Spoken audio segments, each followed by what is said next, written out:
Going to be testing out Tower of Fantasy on my Samsung Galaxy Tab S8.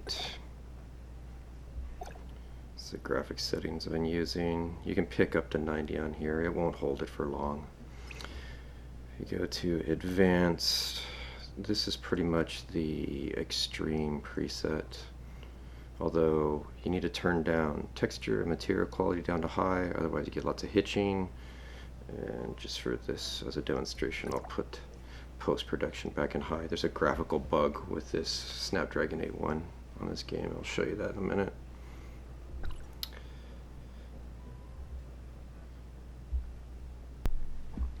So in IDA64 we can see Samsung Galaxy Tab S8, and it is the Snapdragon 8 Gen 1.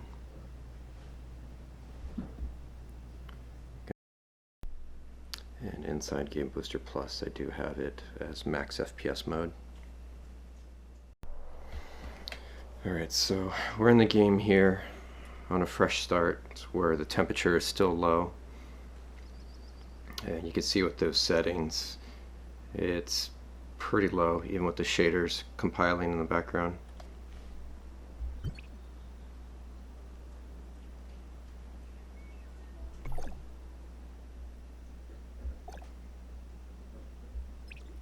You can see, didn't change the settings.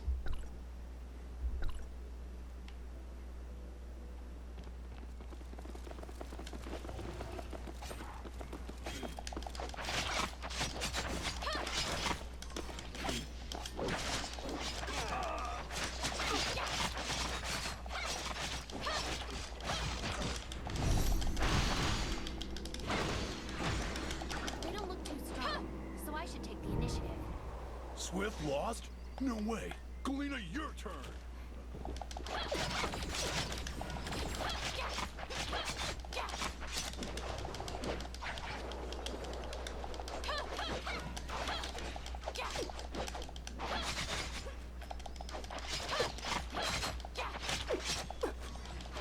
Hearing something. Let's go in.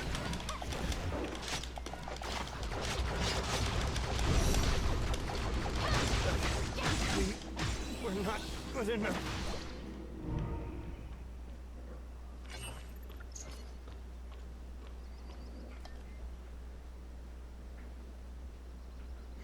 So you can see it's got some big FPS dips, especially when the temperature gets into the red. I'm about to go in and look around. Here's the bug I was telling you Let about. me go with you. In the cutscenes, the characters, because of the depth of field, they're going to have a halo around them. Tell everyone. It doesn't do this on other tablets, and it doesn't do this on iPad. All right, but be careful.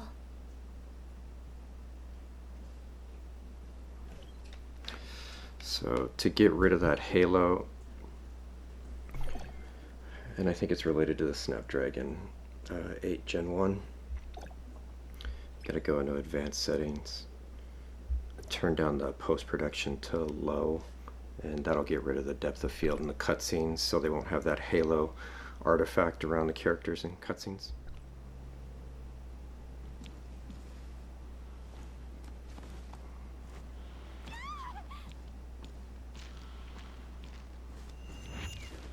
This table is getting old.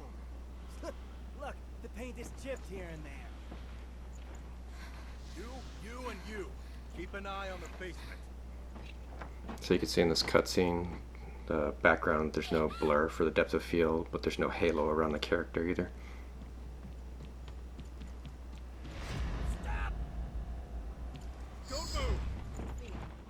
Pass that information to those that are outside immediately, and ask them to find Astrum. As for Theo, we can't let him go until we have what we want. Yes, sir, I will. Who goes there? Guards!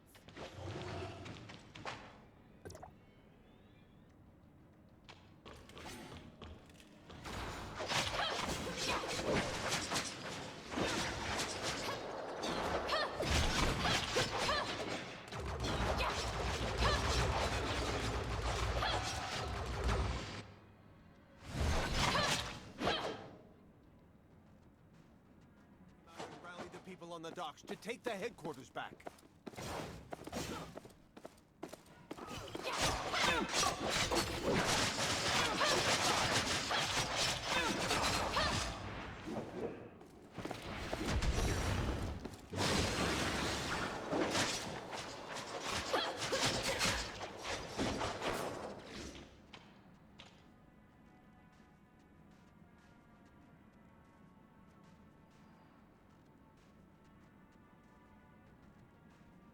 get help from the port.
So as you can see, the frame rates are really unstable on this game, although it does look really nice.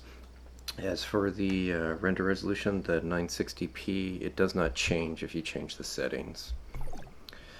So it seems to be the overall resolution the game's running, because you could switch this down to normal, and you'll see it'll still say it's 960p. So I think it's the HUD. And even dropping down the settings, you can see, look, it didn't help the frame rate. And I'll show you another thing. Go back to display. We can toggle this down to low.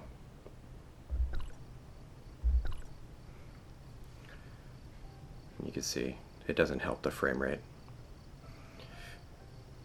So it seems whenever the processor gets warm, that's the frame rate you're going to get. Lowering settings won't help it.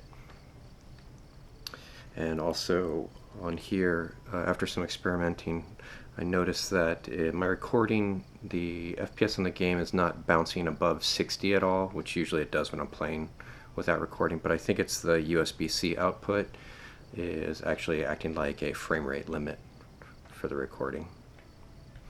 And this game also does have a couple bugs if you're using a controller like I am right now. You're supposed to be able to hit L1 to get to your zoom menu, so I have to do it with my fingers. But so that's the test of Tower of Fantasy on the Samsung Galaxy Tab S8. Luckily the login for this game works on iPad, so you don't have to do two separate logins if you got an iPad. Your progress carries over.